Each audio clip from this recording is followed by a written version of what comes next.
Well, guys, this is Casey Israel again, and this is video games console history part 3. I done most of my main consoles that I grew up with and I mainly play. So I'm gonna tell you about the other consoles that I collected over the years. Well, one of the biggest ones I remember was the Magnavox Odyssey 2. And I was working in Bethlehem, Pennsylvania. And one day when I got off, I headed into Whitehall, Pennsylvania. There was a Second and Charles. And on the end cap of one of the aisles in the video game sections they had a bunch of Odyssey 2 games for like extremely cheap, from like $1, $2, and $3 a piece, give or take. I don't even think there was any more games more than $3, so I got the whole lot. And my wife is like, "Why did you buy games for a system you don't have?" I mean, well, I can plan to get them, and if I don't get the system anytime soon, I'll just turn around and trade the games. And I've done that before when I was planning, and I still would love to get an Atari 5200, but I did that with Atari 5200. I got a bunch of games because I was planning to get Atari 5200 again, but it just fell through. I was like, screw it, I'm gonna sell the games off and put it towards something better. So, but I eventually, it was one day, I think it was either a birthday coming up, or I'm pretty sure it was a birthday coming up, and my mom was like, told her, she was asking me what I wanted. I want to get this Odyssey 2. So, I'm pretty sure my mom paid for it. Maybe my mom and my grandma put money towards it.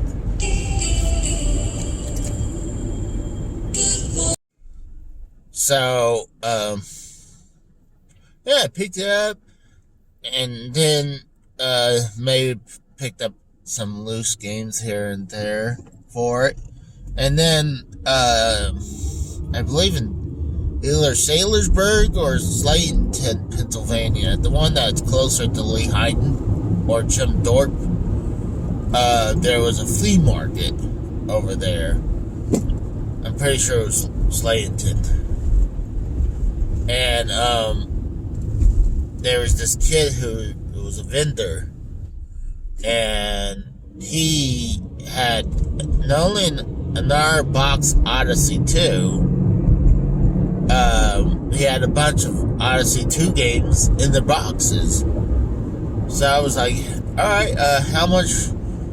I asked him if he would split up the Odyssey 2 games from the console. He said he'll talk about it. He'll think about it.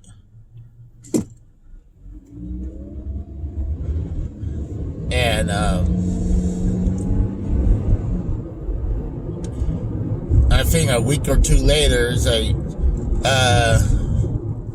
he asked me if I wanted he pretty much wanted to take up my offer. I was like, yeah, sure. And I think it was like maybe half the price for the system, for the console. I believe that's what it was. And then it's like, he just knew he wasn't going to sell the Odyssey 2. So he just like, you can have the Odyssey 2. I'm like, are you sure? Like, yeah, I'm not going to be able to sell it. So thanks.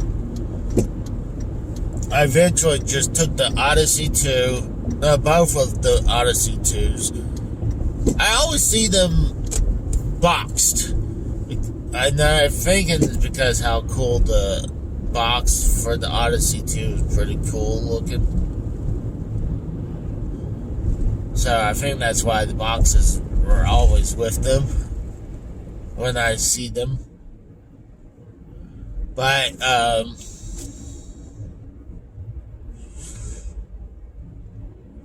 so one day, I guess I wanted to make a trade. Well, I took the two Odysseys and honestly, I want the best one.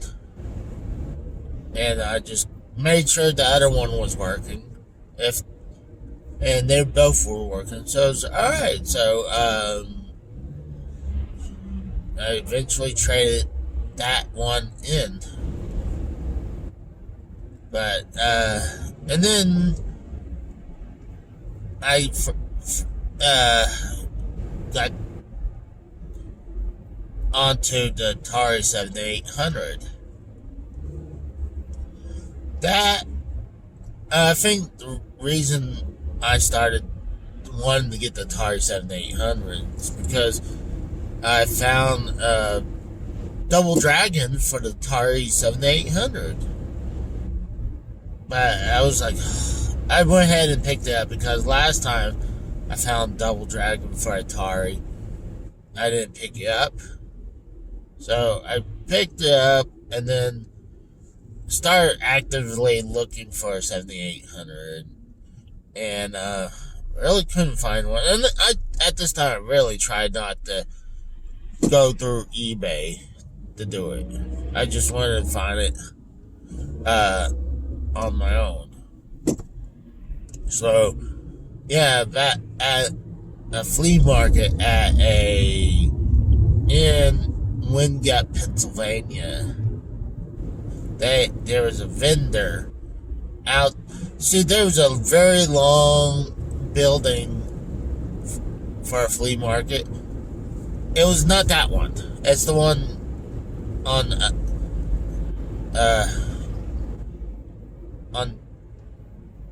just a little over. I mean, it's still in the same area. It's just, and it's tied with that with that building, but it's a way smaller building. And I was looking around, and I saw Atari 7800 in this box, and I was like, I think I picked that up for like $50 or something, maybe 70, give or take. And the box wasn't in great shape, and the 7800 wasn't in good shape, but it worked. And the controllers were all busted. But I eventually found other controllers, but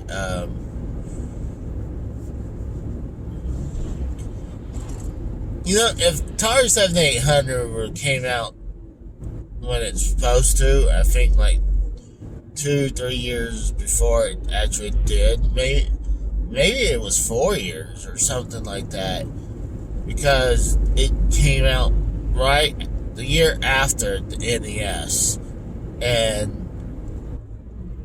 NES was already popular and already on the roll. So they're like, oh, well, we're Atari. And we can, you know, honestly, they could use Atari 2600 games for it. So they thought they're going to kill Nintendo. Nope. Too late. You could have got on the ball. You could compete with Nintendo with that, but nope. The president or the owner dropped the ball. And another time, I also got to the Atari Jaguar, and this pawn shop that was right beside my work. Literally, I pulled out from the work parking lot, and I pulled right into the next parking lot. was a pawn shop, and they always had great selection. This is the first time, minus the Game Junkie in Philly, I'd never seen a CDI until the one I picked up. And they had like a CDI for like crazy amount of money. I think they wanted like $500. Like, or it could have been $300, but even $300 at the time was like, they couldn't pull the trigger at that time. It was between $300 and $500, I think they're wanting. But they had a Jaguar and a bunch of games for it. So, the Jaguar, I bought their Jaguar, and I think that was another gift from my mom. And then I started picking off their Jaguar games. They're like 30 something. I think it'd be like cheapest, like maybe $15-20 a piece. I've been picking up mainly up for like $30 a piece. Maybe one of the better ones like for $50 or something. And I was just picking one or two of them, and I believe I was getting paid weekly, so I would pick one or two of them every week. So, and they still had a small stack when I kind of, I wouldn't say lost interest, I just moved on to something else. Because it was just getting expensive for the games that I left behind. It's kind of like how right now the Neo Geo games for the MVS that I been picking off. It's just now, it's just trying to pick up the cheapest ones I can get. And it's like right now, like the latest one I picked up was $50. So,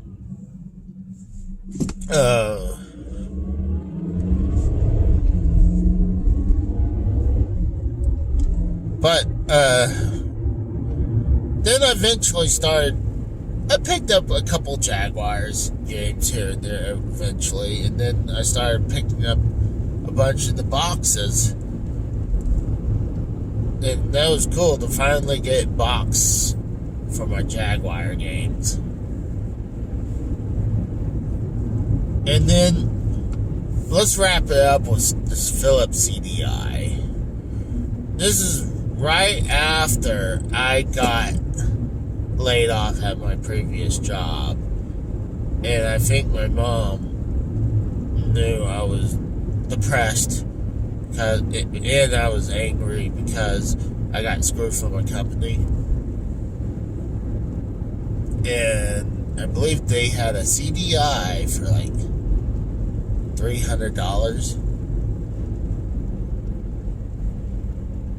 I was like, it could have been a little bit more, but I don't remember the price I had bought it for now. But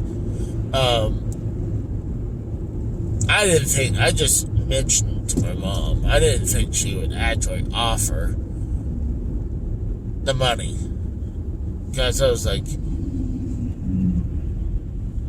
but I think she felt bad. She knew I was super upset because I got screwed. And for a while, I've been paying off the little here and there, like $50 here, $50 there, for that, while I was paying her normal rent money. So, and then I started picking up a bunch of games, and obviously the best one I had was Tetris. Tetris was definitely the best one on that system. I would say Next, it was probably Hotel Mario. I have 2 out of 3 of the Zelda games, but one is actually sealed. It's like, do I want to break this open? Maybe like another 10, 20 years from now, it'll be worth more. But the problem is, these games are in German. So I was like, I mean, I'm sure I can probably play the game. It's just all the cutscenes and everything is going to be in German. So I'm going to go ahead and let you guys go. I'll talk to you guys later. Bye.